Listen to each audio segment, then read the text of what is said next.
1/4 of all New Zealand children are growing up in poverty. That's 1 in every 4 children through no fault of their own, living in poverty in New Zealand right now.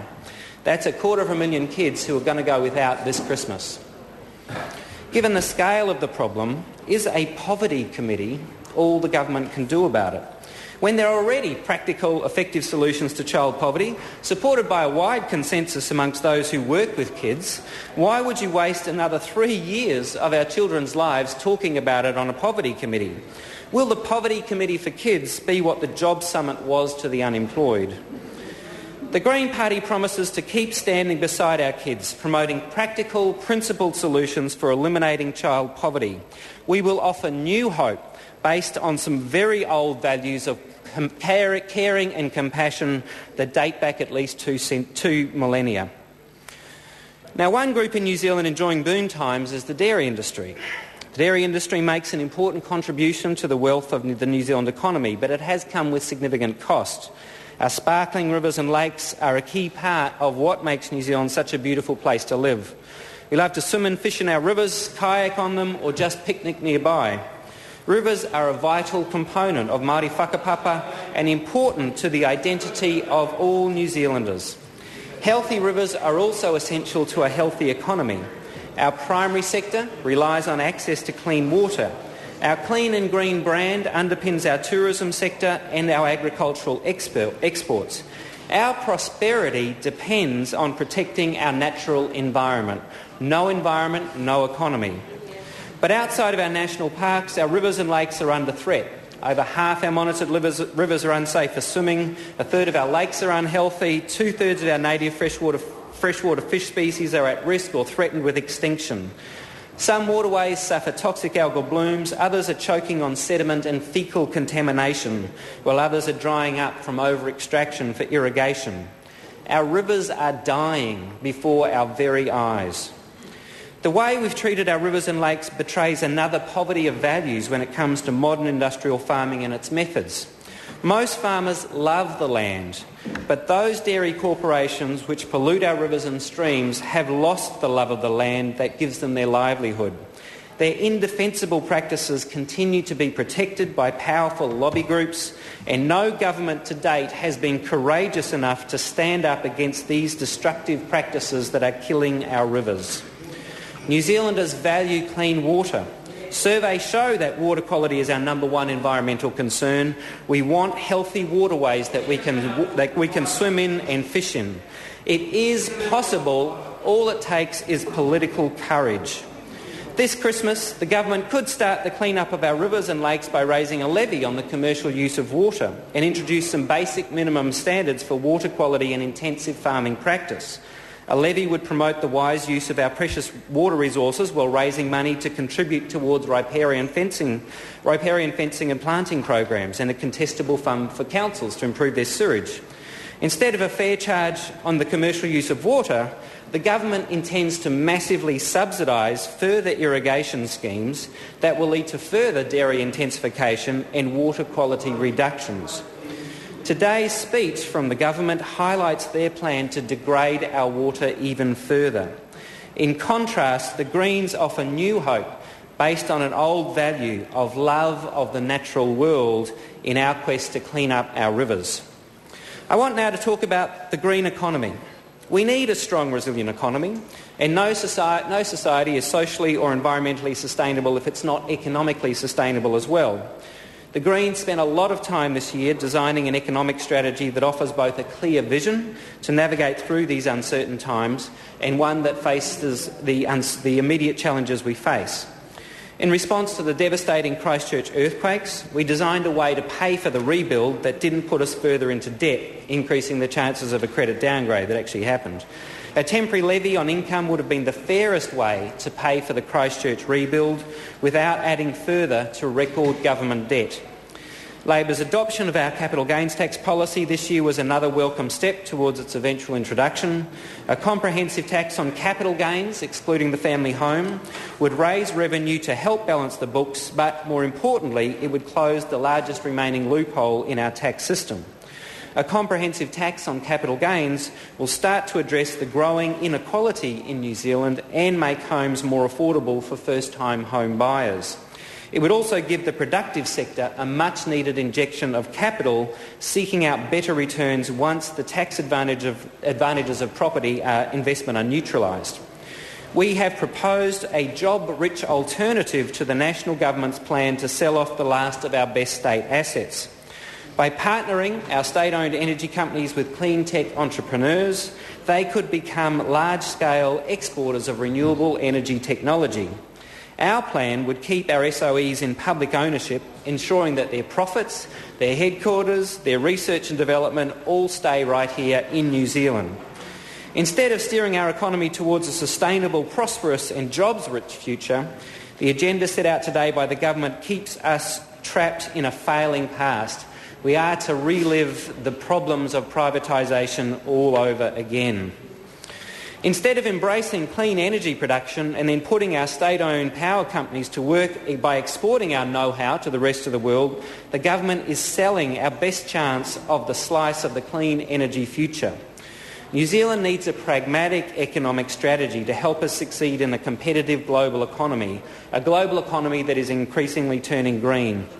The sale of our state-owned power companies is wrong for many reasons, but for the Greens, it is the closing of the door on a coordinated clean energy future, driven by assets owned by all of us and delivering benefits to everyone, that is the worst offence. If the assets are allowed to be sold, we kill off the best chance of a place in the new clean, green global economy that is beckoning on our doorstep. For that reason, the Green Party plans to take all steps necessary inside and outside Parliament to try to stop the asset sales. One option for trying to stop the sale of our assets is a citizen-initiated referendum. Such a campaign would require a broad coalition of those who want to protect our assets. We are prepared to be part of such a coalition.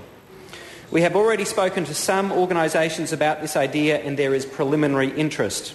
We would be keen to work alongside other parties in this House, NGOs, unions, community organisations and anyone else that wants to get involved in a citizen-initiated referendum. The people of New Zealand want to keep our assets in public ownership. Working together, we can mount a campaign to do just that. It is time for the voice of the people to override the voice of the government on this issue. Mr Speaker, the speech from the throne identified only one initiative to improve our savings record, an automatic enrolment exercise for KiwiSaver, but only if the books return to surplus. The Green Party has proposed changes to KiwiSaver that are not conditional on the government's books being in surplus, and they will have big benefits for savers. Our plan to incentivise saving has picked up recommendations from the Government Savings Working Group to provide a public KiwiSaver option, utilising the economies of scale that already exist in the New Zealand Superannuation Fund to lower fees. This would be at no cost to the taxpayer. Likely fee savings of up to 40%, compounding over the life of a typical KiwiSaver investment, would boost KiwiSaver nest eggs by up to $140,000 on retirement.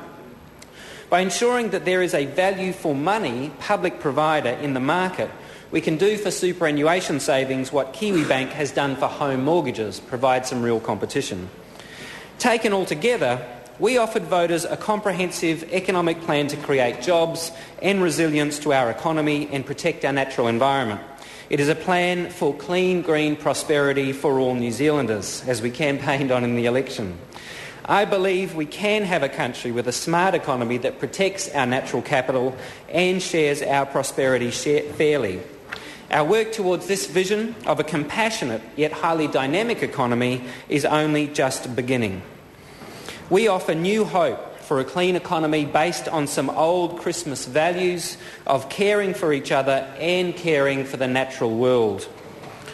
Mr Speaker, looking ahead to the next three-year term of Parliament, the Greens will stay true to our values, including those found in a manger 2,000 years ago.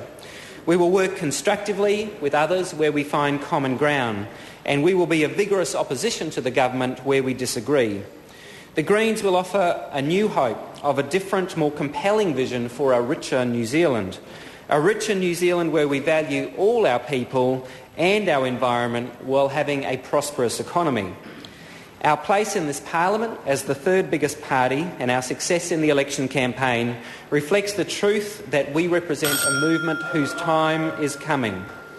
We're offering leadership on the things that matter the most. We're about putting values back into the heart of politics. The Green Party approach for the 50th Parliament is fourfold. Where we can find agreement, we will work with the government through our Memorandum of Understanding to continue good projects like the Home Insulation Scheme, the Cycle Network, identifying toxic sites and cleaning them up, pest control and supporting natural medicines. New Zealanders are better off as a result of these projects, and we hope we can extend the range of work into new areas relating to our work in the election campaign. Secondly, on important issues where we fundamentally disagree with the government, we will lead opposition both inside and outside Parliament. The Greens have a proven record inside Parliament of keeping government accountable, and we will work with other opposition parties to achieve this. But we will also campaign outside Parliament. Last Parliament, we were part of the successful public campaign to stop mining of our beautiful national parks. Thirdly, we will set the agenda on issues that matter. Ideas matter in politics, and the Green movement has moved the public debate a long way from where it was even a decade ago. People are looking to Green parties to offer solutions the old parties have failed to deliver on. We are a movement whose time has come because our ideas are relevant. We think New Zealand should be a proud leader of the global green transition. We have a history of leadership. Fourthly, we will be a party that gives voice to those who need it. I'm enormously proud that Mojo Mathers has joined our caucus and become the first deaf MP our country has had. 700,000 New Zealanders have a hearing impairment and they deserve representation. I'm also proud that 6 of our 7 new MPs are women and that over 50% of our caucus is made up of women. It is disappointing that the representation of women in this Parliament outside the Greens has actually declined. We will also provide a voice through means other than direct representation. We are active online and elsewhere, and we want Parliament to change and modernise to be more relevant, to deal with some of the issues of low voter turnout. One part is modernising the oath and the prayer. We need to recognise the Treaty of Waitangi as our founding constitutional document and incorporate it in our oath. This Christmas, the Green Party wants to put hope back into the lives of all those who have not done so well over the last 30 years and include those who believe in a more sustainable, more compassionate way to live together.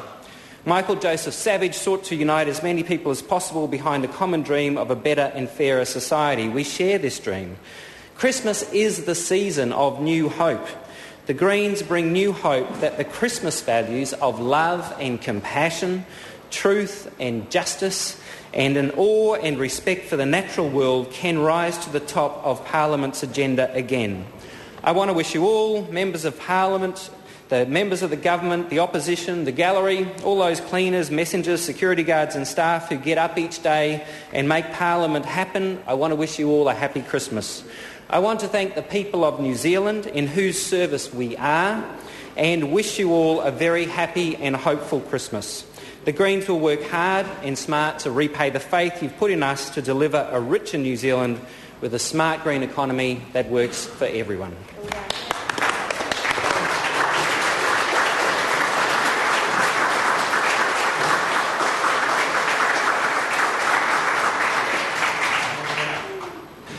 The Right Honourable Winston